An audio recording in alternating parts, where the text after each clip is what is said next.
Olá, meu querido, minha querida, é um prazer muito grande tê-lo nessa audiência qualificada no programa Frente a Frente. Hoje, não diferente dos demais programas, tem uma palavra de Deus ao seu coração. E daremos também continuidade àquelas matérias feitas lá no Distrito Federal. Fique conosco, o programa Frente a Frente está no ar. AGSMB, a Associação Goiana de Socorro Mútuo e Benefícios. A união de pessoas que se organizam e se propõem mediante a cooperação de todos que à mesma pertencem. Clube de Benefícios. A assistência ao veículo, socorro elétrico e mecânico, reboque do veículo, táxi, guarda-veículo, transporte para retirada de veículo, motorista substituto, motorista para o retorno do veículo, atendimento 24 horas, 7 dias por semana. Associe-se agora e minimize as consequências geradas por imprevistos que possam acontecer com você e com quem você quer bem. AGSMB, a Associação Goiana de Socorro Mútuo e Benefícios. Olá, queridos, estamos aqui diretamente de Brasília, Distrito Federal. Estamos aqui na rampa que dá acesso aqui à Câmara dos Deputados, aqui ao Congresso Nacional. E hoje, como um dia atípico, nós estamos aqui num dia de ventania. Está ventando muito aqui, não só aqui fora, mas lá dentro também está ventando muito nas decisões que será tomada aí, inclusive sobre se aceita ou não a denúncia a respeito do Temer e muitas decisões que são chamadas decisões polêmicas. E nós vamos andar hoje aqui dentro do Congresso Nacional com um programa diferente, o Frente a Frente estará com um programa diferente. Daqui onde emana todas as decisões, aqui atrás nós temos o Congresso Nacional, a Câmara Federal e o Senado. Atrás dessa Câmara, daqui a pouco nós vamos filmar, nós temos aqui o STF e também o Planalto Central aqui, o Palácio do Planalto, né? De onde emana os três poderes da nossa nação. Então vamos caminhar hoje com esse programa diferente, Frente a Frente, aqui em Brasília.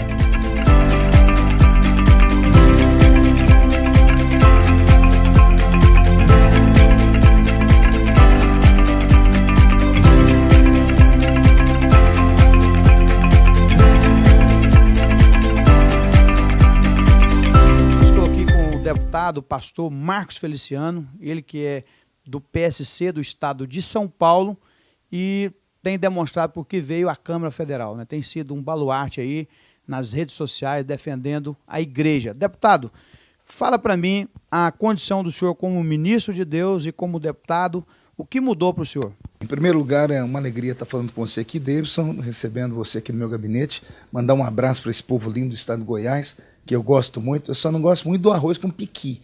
Esse piqui, eu acho que Guariroba é muito amargo, rapaz, né?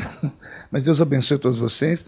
Bom, eu me divido, né, entre parlamento e pastor. Eu gosto sempre de frisar que eu estou parlamentar, mas eu sou pastor. Amanhã posso deixar a política, mas eu nunca vou deixar de ser pastor.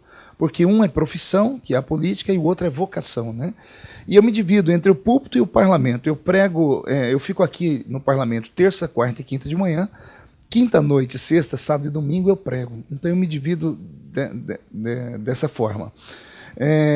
A minha vinda para o parlamento, eu tenho ela como uma vocação divina de fato. Porque depois que eu entrei aqui em 2013, nós trouxemos à baila um assunto que havia sido esquecido, que é a família. Família, liberdade de expressão, liberdade religiosa, que é garantida na Constituição, mas as pessoas não respeitam. E eu me tornei uma voz do nosso povo aqui, né? E acabei sendo uma caixa de ressonância, né? Comecei a falar aquilo que a igreja sente e acabei criando um movimento nacional, né? Quem me conhece pelo Facebook, sabe, o meu Face tem 4.300.000 pessoas. Tudo que eu posto acaba viralizando. Então, é possível, a minha vida prova que é possível você ser um parlamentar honesto e continuar um crente cheio do Espírito Santo, que é tudo que a igreja queria. Quando eu vim para cá, a igreja ficou com medo, né? Ficaram com medo de perder um pregador. Mas a igreja não perdeu um pregador e ainda ganhou um profeta. Deputado, inclusive, vale ressaltar, eu tenho uma experiência com o parlamento, mesmo que seja municipal, o fato do enfrentamento que o senhor teve naquela comissão dos direitos humanos, exatamente num momento crítico de um governo que verdadeiramente instrumentalizou o poder em defesa de uma ideologia de querer aplicar na vida das pessoas um pensamento isolado e de uma minoria, a partir desse momento, eles vasculharam a vida do senhor e verdadeiramente o senhor manteve firme na postura e Deus exaltando o senhor, né? Bom, a ex-presidente Dilma Rousseff, ela falou uma frase emblemática. Ela disse que para se chegar à política se faz o diabo, para se manter na política se faz o diabo também. Você, como parlamentar, sabe que só existe duas formas de você ser parlamentar. Existe o político que tem o verbo e o que tem a verba. Não dá para ter os dois. Quem tem o verbo é aquele que ocupa e funciona o seu ministério parlamentar de fato. Porque a palavra parlamento vem de parlar, falar, né, denunciar. Ou você fala, ou você recebe a propina para ficar calado, a corrupção. Eu escolhi o lado da verdade, eu escolhi o lado de falar aquilo que as pessoas me colocaram aqui para falar. E naquela época, em 2013, foi uma luta terrível, né? Porque eu acabei enfrentando um movimento que tem força, ou tinha força financeira, né? Eu não sei se o Brasil percebeu que de 2013 para cá, eles se silenciaram. Se silenciaram porque bastou uma caneta minha, né? Uma canetada naquele ano. A Comissão de Direitos Humanos não enviou uma direção para a lei orçamentária anual, que eram 300 milhões de reais por ano só para um movimento gay brasileiro. 267 ONGs. E naquele ano de 2013 eu sequei os cofres deles. A briga deles, então, não era ideológica, não era por isso, por aquilo. A briga deles era por dinheiro. E eu sequei eles. Então eu mostrei que é possível estar aqui dentro, fazer a diferença e lutar por coisas que de fato funcionam com a família brasileira. Eu escolhi ser um parlamentar do verbo, e aí isso tem um custo muito alto. Você não é bem visto pelos seus colegas, porque você não entra em falcatruas, você acaba sofrendo retaliações, suas emendas não são liberadas, enfim, é assim que funciona a política. Deputado Pastor Marcos, após esse episódio todo, a saída da Dilma da presidência, a presidenta Dilma, após essa saída, houve uma diminuição muito forte no poder midiático das mídias, né, da comunicação, desse grupo que o senhor teve um enfrentamento, né, do grupo LGBT. Sim, houve, porque o PT é o grande patrocinador dessas minorias, né? O PT tem uma linha de pensamento de esquerda, e a esquerda segue à risca a cartilha de Stalin, né? Stalin, do stalinismo. Stalin ensinou assim: para você governar, você tem que dividir. Dividir para governar e instaurar o seu poder. Então, quando vejo o nosso país, há 13 anos nós temos um enfrentamento entre irmãos, branco contra negro, rico contra pobre, crente contra ateu, gay contra hétero, religioso. Então, virou um inferno ser brasileiro. O politicamente correto tirou a alegria da gente. Hoje você vai falar, você pensa duas vezes o que você vai falar para você não contrariar uma minoria e acabar sendo processado, né? Então, com a saída do PT, saiu também os seus puxadinhos. Saiu os puxadinhos, o governo Michel Temer dispensou quase 40 mil petistas que estavam no governo, um aparelhamento que você citou no começo da nossa entrevista. Então, estamos vivendo esse momento. Por que você acha que o presidente não consegue governar? Primeiro, porque ele fez um pacto com o diabo. Ele foi vice desse governo maldito do PT. E segundo, porque ele expôs as vísceras, a nojeira do PT. Então o PT, com vingança, prega aquela doutrina, né? Quanto pior, melhor. Então eles querem ver o país afundar para eles voltarem ao poder. Falar em pacto com o diabo, eles tinham uma notícia na mídia de que o presidente, antes vice-presidente, ele era pactuante com o demônio, ele era satanista. Isso é verdade? Rapaz, olha, o foro íntimo da pessoa ninguém conhece, né? Mas eu conheço o presidente. Toda vez que eu vou lá, aliás, a última reunião que nós tivemos com ele tem 2 semanas, nós estávamos saindo, porque a agenda dele é corrida, ele mandou me buscar no meio do corredor. Eu falei: o que aconteceu? Não, o presidente pediu para o senhor voltar. Eu cheguei, falei: pois não, presidente, você não vai orar por mim? Então nós juntamos 10, 12 pastores e oramos pelo presidente, né? Então existe muita mentira, a internet é um mundo sem lei. Né? Falam de mim, devem falar de você, falam de todo mundo, né? Então, infelizmente, nós vivemos nesse mundo. É preciso conhecer as pessoas e não difamá-las. Deputado Pastor Marcos, antes de terminar a entrevista, eu quero que o senhor deixe uma palavra dos céus, o senhor assuma o microfone, que é o que o senhor mais sabe fazer, deixe uma palavra de Deus para o programa Frente a Frente dos nossos espectadores. Bom, já estou com o microfone na mão, vai meia hora pregando. Brincadeira. Para entregar um recado de Deus, eu não preciso mais que alguns segundos. Sonhe e ouse sonhar. Você nunca irá além dos seus sonhos. Sonhe grande, porque aquele que plantou os sonhos dentro de você, grande é, que é Deus. Você pode não ter nascido por vontade humana, você pode ter nascido, como você diz para as pessoas, de um aborto mal feito, você pode ter nascido porque o método contraceptivo do pai e da mãe não funcionou. Isso é o que se passa pela sua mente, mas eu estou aqui agora como um profeta para dizer a você que você nasceu por inspiração divina. Aliás, quando Deus te fez, Deus estava inspirado. Deus olhou e falou assim, vou fazer a criatura mais bela, mais importante do mundo, e ele fez você. Você até agora não encontrou o seu caminho ainda, talvez você esteja fora dos caminhos do Senhor, ou dentro dos caminhos do Senhor você esteja sendo testado. Mas quem viver verá para ver onde Deus ainda vai te colocar. Por isso, termino como comecei, sonhe e ouse sonhar. Você nunca irá além dos seus sonhos. Deus te abençoe. Quero agradecer aqui a entrevista, o momento com o deputado pastor Marcos Feliciano, e lembrar que essa fala do sonho também é do livro do senhor, né? Eu andei lendo o livro do senhor. É do livro, de um DVD, né? Teve um DVD meu que foi vendido quase 3 milhões de cópias no Brasil, que é O Sonho de José. Foi esse DVD que mudou a minha história e mudou a história de muita gente ao redor do mundo. Deus abençoe o senhor, continue usando o senhor poderosamente e Deus abençoe a todos do Frente a Frente. Obrigado. AGSMB, a Associação Goiana de Socorro Mútuo e Benefícios. A união de pessoas que se organizam e se propõem mediante a cooperação de todos que à mesma pertencem. Clube de Benefícios. A assistência ao veículo, socorro elétrico e mecânico, reboque do veículo, táxi, guarda-veículo, transporte para retirada de veículo, motorista substituto, motorista para o retorno do veículo, atendimento 24 horas, 7 dias por semana. Associe-se agora e minimize as consequências geradas por imprevistos que possam acontecer com você e com quem você quer bem. AGSMB, a Associação Goiana de Socorro Mútuo e Benefícios. Queridos, voltando aqui, eu quero trazer uma palavra de Deus ao seu coração, que está endereçada aqui no segundo livro dos Reis, capítulo 5, verso 1.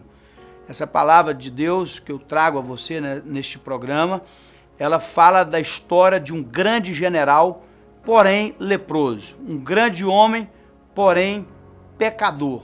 Um grande homem, porém, esse homem, ele tinha algo que não o completava. Ou seja, ele não era uma pessoa completa. Ele precisava de um diferencial.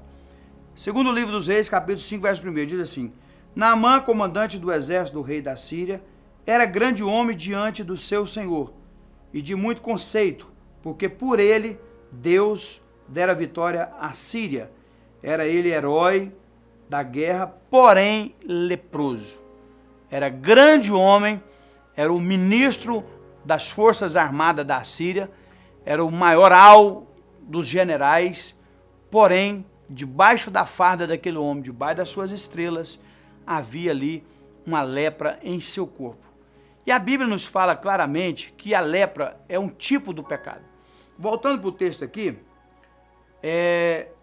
essa história conta de que depois que Israel fora sitiado pela Síria, depois que levaram cativo algumas pessoas, um dia o general estava lá na sua casa, de repente a sua esposa o chamou e falou: meu bem, daquelas escravas, daquelas servas que vieram lá de Israel, tem uma que acredita muito em Deus e diz que lá em Israel há um profeta e esse profeta é muito usado por Deus. O nome desse profeta é Eliseu. Porém, você precisa tomar conhecimento disso. Olha, você tem que tomar conhecimento disso. E aquele homem ficou tomado de fé com aquela situação e comunicou o chefe dele, o presidente, naquele momento ali, o imperador da Síria, falou: lá em Israel há uma pessoa lá cheia de Deus, de acordo com a menina, e verdadeiramente eu preciso ir lá. E a Bíblia diz que o rei da Síria deu ali, na condição de hoje, vamos dizer, um presidente, deu para ele cartas, deu para ele recomendações ao rei de Israel. Ele pega aquelas cartas e leva ao rei de Israel. Quando chega na presença do rei de Israel, o rei rasga suas vestimentas e começa a dizer: porém, eu sou Deus para curar esse homem? Como que eu vou curar esse homem da lepra? Como que eu posso fazer alguma coisa para esse homem? E a Bíblia diz que alguém ali, nas entrelinhas, a Bíblia não fala diretamente, mas nas entrelinhas, diz que Eliseu ficou sabendo, ou seja, alguém ali, trabalhava com o rei, tinha informação, era uma pessoa temente a Deus, levou informação para Eliseu e a Bíblia diz assim: fala para o rei não ficar atemorizado, que esse homem vai descobrir que há profeta em Israel. E ele, chegando ali, pegou a sua carruagem, da presença do rei de Israel, Jorão, ele vai até a tenda de Eliseu. E a Bíblia diz que quando ele chega na tenda, achando que Eliseu ia sair, curvar diante dele, fazer continência, etc., o profeta nem aluiu o pé de dentro da sua tenda. E ele não quis descer da carruagem para se humilhar, para conhecer o profeta, para ver o homem de Deus. O profeta falou para ele: meu filho, manda ele ir lá no Jordão e dá 7 mergulhos. É agora que eu quero deixar um tema para essa palavra para você. Os 7 mergulhos de Naamã. É um tema conhecido, é um tema muito falado biblicamente, porém é uma passagem poderosa. Os 7 mergulhos. Quando ele fica sabendo, ele fala com seus assessores: vai, gente, mas lá em Damasco, na terra que eu venho, da Síria, há grandes rios, rios maravilhosos, rios cristalinos, e agora esse camarada nem me recebe e pede que eu vá para o rio Jordão dar 7 mergulhos. E a informação que nós temos é que o Jordão sempre teve uma água turva, uma água escura, né? Se fosse hoje aqui, ele ia ter que tomar banho no Ribeirão Anicuns, aqui em Goiânia, que ia ser uma complicação muito grande para ele. Porém, ele ficou muito contrariado com aquela situação, mas alguém que estava do lado dele, um assessor, uma pessoa de boa índole, uma pessoa de mente ávida, falou: meu rei, meu querido general, se fosse na Bahia, ele diria meu rei, né? Meu querido general, nós já estamos aqui, nós já viemos de longe. O que custa nós cumprirmos o que o profeta pediu? E convencido, ele foi lá para a beira do Jordão. E aí ele começa a dar os mergulhos. Nós poderíamos e nós podemos fazer uma analogia aqui, fazer uma conjectura de que o primeiro mergulho que Naamã deu foi o mergulho da renúncia. Por que renúncia? Porque ele era um homem de muito conceito. Aquele participava de grandes festas, solenidades sociais, ia com aquela fardona, com as estrelonas de general, várias bandeirinhas aqui das vitórias que ele alcançara. Mas ele renunciou tudo em Israel quando ele ouviu a palavra. Ele ouviu, por isso que a palavra é importante ser pregada. Lembra daquela mulher Ciro-Fenícia, que ela ouve falar que Jesus estava nos territórios de Tiro e Sidom? Ela ouve falar e ela corre aos pés de Jesus para receber a cura dela. Aquele homem, ele ouviu falar que havia um Deus em Israel, que é o Deus da igreja hoje. O Deus de Israel é o Deus da igreja. Ele ouviu falar que havia Deus em Israel, que lá havia um profeta que Deus usava de maneira poderosamente. E aí ele vai dar o primeiro mergulho. Qual que é o primeiro mergulho? O mergulho da renúncia. Ele deixou todos os seus afazeres, a sua terra, ele largou tudo e foi ter em Israel para receber a sua cura. Segundo, ele recebe o banho da fé, o mergulho da fé. Ou seja, ele acreditou naquela palavra. O que é fé? A fé nos remonta para a história. Às vezes nós confundimos fé com esperança. A esperança nos remonta para frente, nos leva para frente, para ter expectativa em algo que vai acontecer. A fé nos traz a história. Ou seja, aquela palavra que aquela jovem falou para ele, aquela jovem que não tem nome, que não tem endereço, que não tem nada, a Bíblia não fala nada sobre ela, mas ela acreditava e conhecia o Deus de Israel. A palavra que ela falou gerou uma fé muito grande na vida daquele homem. Segundo banho, o banho da fé. Primeiro banho, o banho da renúncia. Nós temos que, para conquistar alguma coisa, nós temos que ter renúncia. Segundo, o banho da fé, acreditar. Acreditar que há um Deus fiel, um Deus que vela para cumprir a sua palavra. E a Bíblia nos diz lá em Romanos, capítulo 10, verso 17, diz que a fé vem pelo ouvir a palavra de Deus. A fé vem pelo ouvir a palavra de Deus. Terceiro mergulho, o mergulho da dedicação. Né? Ele dedicou o tempo seu, ele dedicou finanças dele. A Bíblia nos afirma que ele levou 1000 ciclos de ouro, 10 talentos de prata e 10 mudas de vestidos dos mais caros. Eu estava fazendo uma conversão da moeda, assim, aproximadamente. Um talento fala em 30, 32 quilos. Quilos de prata. Hoje, no mercado atual, uma grama de prata gira em torno de 15 a 20 reais. Ou seja, ele levou mais de 400 quilos de prata, aproximadamente, de 30 a 32 a 35 quilos, um talento. Ele levou 10 talentos, ele levou 350, talvez até 400. Em outras medidas egípcias, Assíria, variava a questão do talento. Vamos imaginar que ele levou 300 talentos de prata. Ele levou 4,5 milhões de reais hoje em prata para dar para o rei. Naquele momento ele estava pensando que o rei ia resolver o problema dele. Depois ele descobriu que havia um profeta em Israel, né? Ele levou 1.000 ciclos de ouro. 1.000 ciclos de ouro, ele levou um ciclo, aproximadamente 15 gramas. Ele levou quase 15 quilos de ouro puro, maciço, para dar ao profeta, para levar a Israel em troca da sua cura. Ele dedicou. Então, o primeiro mergulho, mergulho da renúncia. O segundo, mergulho da fé, o banho da fé. Terceiro, dedicação. Ele estava dedicando tempo, dedicando dinheiro, dedicando do que ele tinha de melhor para sarar a sua vida. Ele levou muito dinheiro, 10 mudas de vestido naquela época. Quem vestia na época vestia pano de saco. Eu ainda lembro dos meus pais, meus avós contar que vestiam panos de saco de linho, de linha, né? Que era aquele saco de pôr açúcar, aquele saco de 60 quilos ali, eles lavavam tudo e fazia calça daquilo ali. Agora você imagina 2, 3 mil anos atrás. Ele levou da melhor roupa, ele levou muito dinheiro em roupa também. Ou seja, se fosse hoje converter, vamos imaginar, ele levou 5 milhões, ou 6, ou 7 milhões em minérios de ouro, de prata e também investimentos.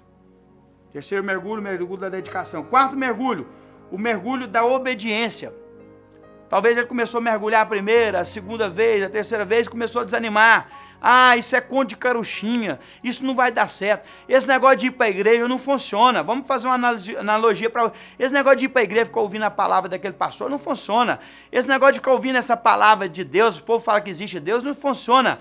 Mas ele teve o mergulho da obediência. Ele acreditou e obedeceu a palavra do profeta. Não adianta nós ficarmos fazendo as coisas pela metade, nós temos que obedecer. Nós temos que obedecer num todo. Por mais que você seja fraco, por mais que você seja uma pessoa debilitada, nós precisamos obedecer a palavra do Senhor.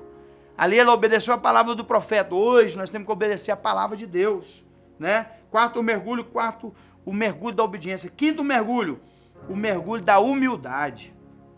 Ele diz assim: pensava eu que eu sairia da minha carruagem, eu ia ser bem recebido. Pensava eu que ia colocar tapete vermelho para mim. Pensava eu que seria diferente. Mas ele teve que ter humildade para obedecer a palavra do profeta. Agora você imagina, Israel acabara de ser destruído pelos assírios. Agora você imagina como que estava o coração do povo de Israel. E agora Israel vai ficar pondo tapete vermelho para receber os algozes deles, para receber aquelas pessoas que feriram o coração dos cidadãos ali daquela cidade, né? Do território de Israel.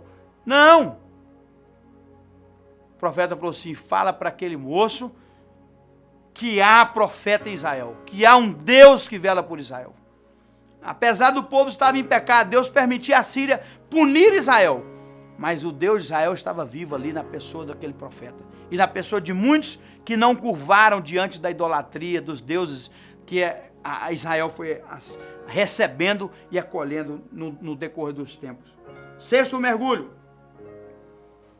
O mergulho do compromisso, o banho do compromisso. Ele reconheceu que não havia Deus senão em Deus de Israel. Quando ele sai da água, que ele olha para a pele dele, a Bíblia diz que ele viu a pele dele como de uma criança. Uma pele branca, uma pele lisa, uma pele limpa, uma pele totalmente transformada como de um bebê.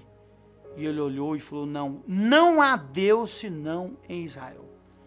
O sexto mergulho é o mergulho do compromisso. E a Bíblia fala que ele pediu ao profeta que desse para ele carruagens de terra de Israel, para ele levar terra para a Síria, para edificar um altar ao Deus de Israel, ao Deus Todo-Poderoso.